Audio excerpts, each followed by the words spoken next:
वालेकुम guys, this is mass Qureshi and आपके पास मैं एक बहुत ही इम्पॉर्टेंट टॉपिक लाया हूँ एग्ज़ाम पॉइंट ऑफ व्यू से, क्लिनिकल पॉइंट ऑफ व्यू से। आप सब पीजीज़ को ये पता होना चाहिए, टीएमओज़ को पता होना चाहिए ये टेक्निक, और बहुत आसानी से आप जो है इस टेक्निक के थ्रू आप पेपर में भी रिस्पायरेटरी एसिडोसिस और एबीजीज को देख के डायग्नोज कर देंगे कि रिस्पायरेटरी है, एसिडोसिस है, अल्कोलोसिस है, या मेटाबॉलिक एसिडोसिस अल्कोलोसिस है। ठीक है, तो सबसे पहले हमें पता होना चाहिए कि भाई नॉर्मल लेवल्स क्या होते हैं। तो हम आपके पास अगर पीएच 7.40 है तो आपके पास नॉर्मल है। अगर वो 7.35 से कम है तो दैट्स एसिडिक, अगर ज़्यादा है तो 7.45 से तो alkalosis. On the right side we will be talking about alkalosis, और लेफ्ट साइड में आपके पास हम को सारी एसिडिक की वैल्यूज़ बताएंगे। सो कार्बन डाइऑक्साइड अगर 45 mmHg से ज़्यादा हुआ तो एसिडिक, और अगर 35 से कम हुआ तो अल्कलोसिस। ये 35 से 45 में नॉर्मल होता है। इट्स बेसिकली एक्यूट कंपनसेशन में यूज़ होता है, और लंग्स इसको यूज़ करती हैं carbon dioxide as lung exhales carbon dioxide. ठीक है, इसके अलावा कार्बोनेट्स आ जाता है, that's the main buffer of the body. ठीक है, हाइड्रोजन कार्बोनेट। आपके पास ये सवाल भी आ जाता है कि यार main buffer of the body कौन सा है, और फिर बफर इन ब्लड कौन सा है। तो तो main buffer of the body is hydrogen carbonate, और ये जो है किडनी जो है ये निकालती है या रीअब्जॉर्ब करती है इन ऑर्डर फॉर कंपनसेशन, या अगर कंपनसेशन नहीं करनी यानी अल्कोलोसिस ज़्यादा है तो ज़्यादा से ज़्यादा सिक्रीट करेगी या एक्सक्रीट करेगी, सॉरी। तो वो 26 से अगर ज़्यादा है बॉडी में, ठीक है, तो अल्कोलोसिस कॉज करेगी, और अगर वो 22 से कम है तो वो एसिडोसिस कॉज करेगी। इसकी नॉर्मल वैल्यू 22 से 26 तक है। सो अब हम कैसे करेंगे भाई कि लेट्स टेक अ सिनेरियो, और उसके ज़रिए आपको पता चल जाएगा कि ये रिस्पायरेटरी है क्या होगा। आप सब भी मेरे साथ ही ये पढ़ेंगे।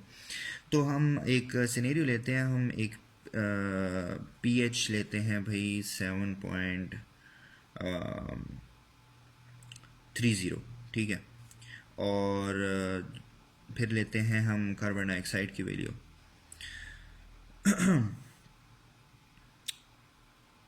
50, ठीक है, और पहले सिंपल केसेस पढ़ेंगे, फिर उसको थोड़ा थोड़ा कंपनसेशन में भी पढ़ेंगे, और ये सिनेरियो है, ठीक है।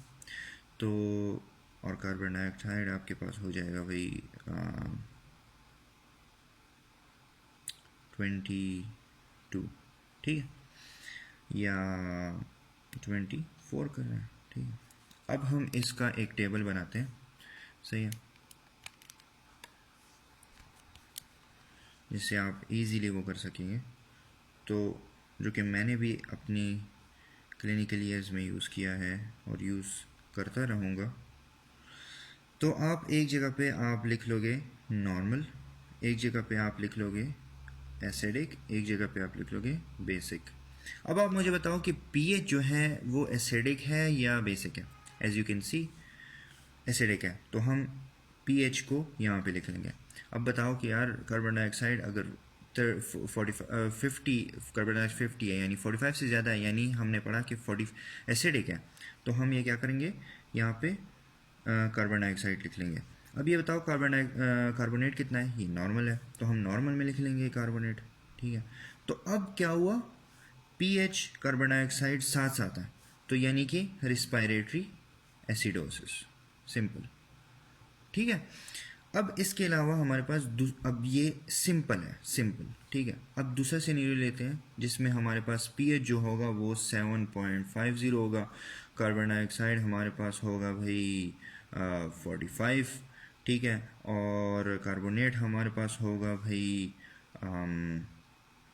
32, ठीक है, कार्बोनेट, ठीक है।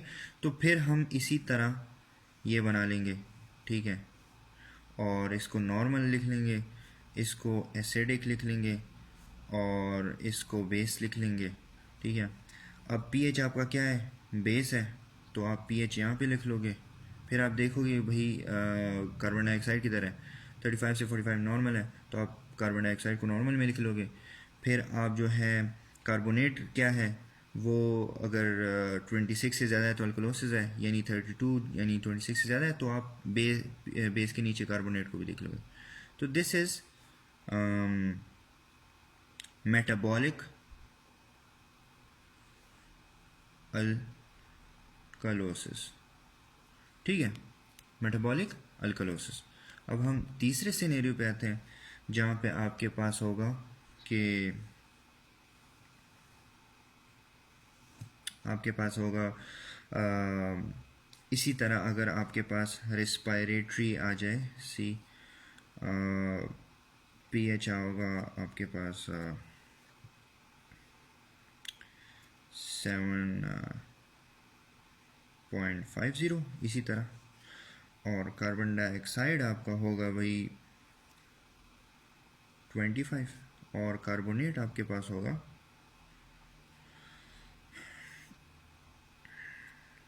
25, ये भी 25। तो आप क्या करोगे, टेबल बनाओगे। क्योंकि वहाँ पे बहुत से एग्जामिनेशन में आप पेन और पेपर भी नहीं यूज़ कर सकते, तो आपको बहुत जल्दी पता चल जाएगा कि यार के दिमाग में एक बहुत आइडिया सा बन जाएगा कि यार वो कौन से किस्म का रेस्पिरेटरी है या मेटाबॉलिक है और कौन सा एल्कोलोसिस है, एसिडोसिस है। तो यहाँ पे मैं नॉर्मल लिख रहा हूँ, यहाँ पे मैं एसिडिक लिख रहा हूँ, यहाँ पे मैं बेस लिख रहा हूँ, ठीक है। अच्छा, अब पीएच क्या है, वो बेस है, तो मैं पीएच यहाँ पे लिख रहा हूँ बेस के अंदर, बी फॉर बेस, ठीक है, पीएच। कार्बन डाइऑक्साइड क्या है, अब वो 35 से लो है यानी कि अल्कलोसिस है, तो यानी बेस के नीचे मैं कार्बन डाइऑक्साइड लिख लूँगा।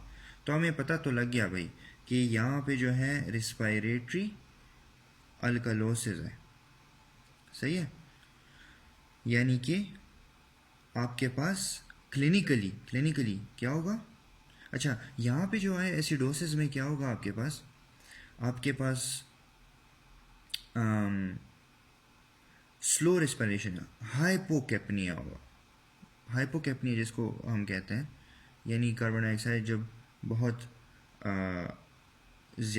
कम हो जाता है, इसको हाइपोकैप्निया कहते हैं, लेकिन हाइपोवेंटिलेशन जिसमें आपकी सांस बहुत स्लो हो रही होती है, तो तब आप ये रिस्पायरेटरी एसिड, तब आपका जो है कार्बन डाइऑक्साइड बॉडी में ज़्यादा हो रहा है क्योंकि वो निकाल ही नहीं रहा, तो आपके पास वेंटिलेशन जो होगी वो बहुत स्लो हो रही होगी। अगर आप उसके बरक्स आप रिस्पायरेटरी अल्कलोसिस में देखेंगे तो उसमें आपके पास क्या नाम है, हाइपर वेंटिलेशन होगी, या आपके पास जो है वो सांस तेज़ी से लेगा, ठीक है।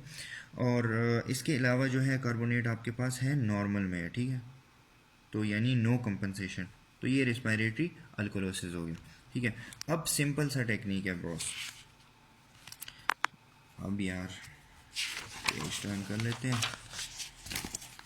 अच्छा, पेज नहीं ज़ाया करना चाहिए ना। अच्छा, अब ये है कि हम रिस्पायरेटरी एसिडोसिस है, लेकिन कंपनसेशन किस तरह होगी। अब आप केस ले लो एक एसिडोसिस का भाई के पीएच आपका है 7.25, ठीक है, 25 या 30 कह दो यार, 30 कह दो, 35 नॉर्मल है, ठीक है, पीएच। और ये है आपके पास कार्बन डाइऑक्साइड आपके पास 45 से ज़्यादा, कोई भी ले लो यार, 50 ले लो, 55 ले लो, ठीक है। और ये कार्बोनेट, अभी हाइड्रोजन कार्बोनेट आपके पास है 28। अच्छा, अब आपको बताता हूँ भाई क्या होगा। अब आपने क्या सेलेक्ट करना है, तो as previously discuss, normal basic on the right, left पे एसिडिक। नॉर्मल में आप क्या लिखोगे भाई, पीएच नॉर्मल है, नहीं है नॉर्मल, 7.30 कम है, ज़्यादा है, एसिडिक है, तो यहाँ पे पीएच लिख लोगे। अच्छा, कार्बन डाइऑक्साइड, अब आप सोच रहे होगे यार ये मैं किसके, अब आप सोच रहे होगे कि कार्बन डाइऑक्साइड एज कंफ्यूज होने की ज़रूरत नहीं है। 55 क्या है, एसिडिक है, 45 से ज़्यादा है तो एसिडिक हो गया, तो यानी कि मैं कार्बन डाइऑक्साइड को एसिडिक के नीचे लिख लूँगा।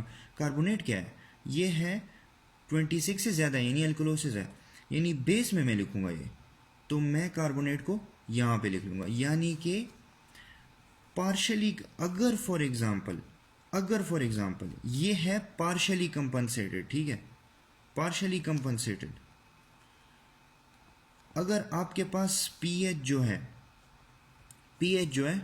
वो 7.40 के करीब है, सही है, ये 7.35 से 7.45 से है, तो ये कंप्लीट कंपनसेशन होगी या फुली कंपनसेटेड होगा, ठीक है, क्योंकि कंपनसेशन हो गई है, किडनीज जो है वो कार्बन डाइऑक्साइड के उसको कंपनसेट कर रही है।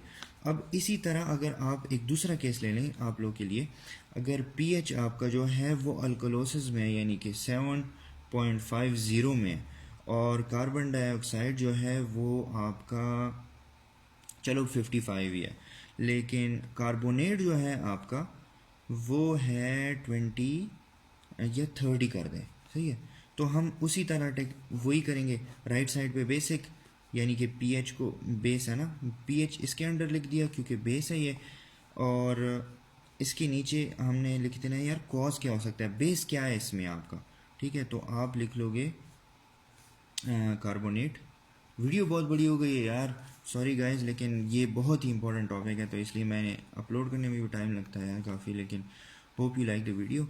अच्छा, तो कार्बोनेट जो है वो 30 से ज़्यादा है, 26 से ज़्यादा है, तो यानी कि वो बेस में लिखूँगा, लेकिन यार यहाँ पे देखो, आप कार्बन डाइऑक्साइड को देख रहे हो, आप कार्बन डाइऑक्साइड को आप देख रहे हो 55 है यानी कि एसिडिक है, तो आप ये यहाँ पे लिखोगे कार्बन डाइऑक्साइड, तो ये है मेटाबॉलिक अल्कोलोसिस, जिसका पीएच अगर पीएच के अंडर जो भी आ रहा है पहले तो वो हो गया, यानी कि मेटाबॉलिक अल्कोलोसिस तो है लेकिन कंपनसेशन हो रही है नहीं हो रही, तो अगर फॉर एग्जांपल एसिडिक में कार्बन डाइऑक्साइड है या कार्बोनेट है तो उसमें आप कंपनसेशन लिखेंगे, सही है, तो ये पार्शियली हो गया कंपनसेटेड, सही है। और सेम एज बिफोर, अगर आपके पास पीएच जो है वो 3.5 या 4.5 के बीच में है तो ये फुली कंपनसेटेड होगा।